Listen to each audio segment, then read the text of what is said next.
Hi everybody, it's Alda here from Amusements Revisited. So today I'm opening up the Rolife book Nook, and this is the Fairytale Amusement Park. It comes in this lovely box, as you can see.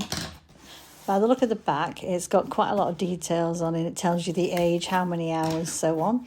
So I'm just opening it up here and we can have a good look inside. From my point of view though, I do think the box is really nice. If you were giving this as a gift, it would be a super one. It looks really good quality. And that's the back, Book Nook Wonderland. And here's the front. I mean, how exciting would that be to be opening on a birthday or Christmas? Right, let's have a look inside. Let's move it to the back, pull it forward. And we start with this plastic covered block of items. Mainly this is like laser cut wood, paper cards. We'll put that to the side and open it in a minute. And then we get some safety product information, some icon information. And this is the main thing. This is the book that you'll be using to build the actual amusement park book Nook with. It's quite in-depth, which is good. And under here we have things like parts, the electronics, which make the nice flashing light, and a few more flowers and plants. So we're just going to open this cellophane wrapper, and inside here will be all the parts you need. I mean, I can't believe how small they are when you see the size of the actual finished product. It is amazing what they fit in here. This will be, when you pull the blue off, that's like a silver metallic bit, which will help the 3D effect. Here you've got some nice wood gold bits that will go onto the carousel part, because you've got to have a bit of gold. This was strange to me. It's like a teddy bear motif. You can see I was impressed with it. And then here, I'm really pleased with the quality of these. I mean, these like wood paper cuttings are really sturdy and stiff. Same with these little bits of paper card. That would be the flooring, I think. And then we, as usual, we have this darker brown. Now, I do think the darker brown ones are a bit flimsier. See what you think. And then we go back to the thicker wood. And these snap out so easy when you're actually building it. And there's little carousel horses there as well. That is the main bit that you will make your ice cream parlour on. And this is a back piece. And it has some nice detailing on there. And then this is the front piece, as you can tell from the little turrets. And there we have, oh, we've got a few more left. I'm telling you what, the Ferris wheel is there. Amazing what they fit into these little packets.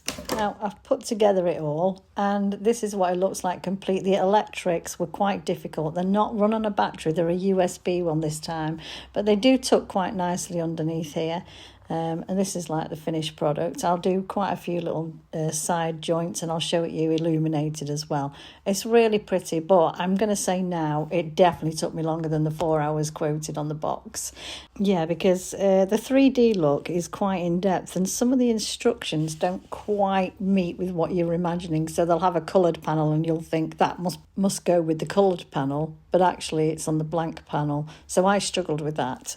Like I said, Chris did help me because it was one of the first few of these I've done. I've only done like 2, but the book Nook was a lot harder in my opinion. We both discussed it and we said it would take about 14 hours if we're being honest. But it does look so cute. I mean, here there's the USB part, so it's hidden away quite nicely at the back, and then you can just charge it up, which means you don't have to keep replacing batteries. All the detail on it is really so pretty, isn't it? This fairground theme look. It's just joy is ageless and all that. And the front with it looking, it almost reminds me of, there was a place that used to do this kind of medieval play. Maybe you'll know it was like a theme park that had this medieval look to it. There used to be one up in Warrington. I'm sure you'll tell me in the comments, my brain's gone now. But I really love that kind of like 3D look to it. It's really amazing. And I wish I had a camera that would go straight into there, because I think you would see a lot more. I mean, the mirror does help, but not as good as it would do if you had a camera that could go in. So here, I'm plugging it in. And that should just go nice and easy. And then we turn that round. I moved from this position because I didn't have a USB plug near me. And go to the front. And there's a little button there that I just pressed. And that will come on with the static lights. And you can see a lot more that way. Again, though, if I had a camera, I'd go right to the back. You can probably see the Ferris wheel right at the back there. And in the corner here, there's like a little toy shop.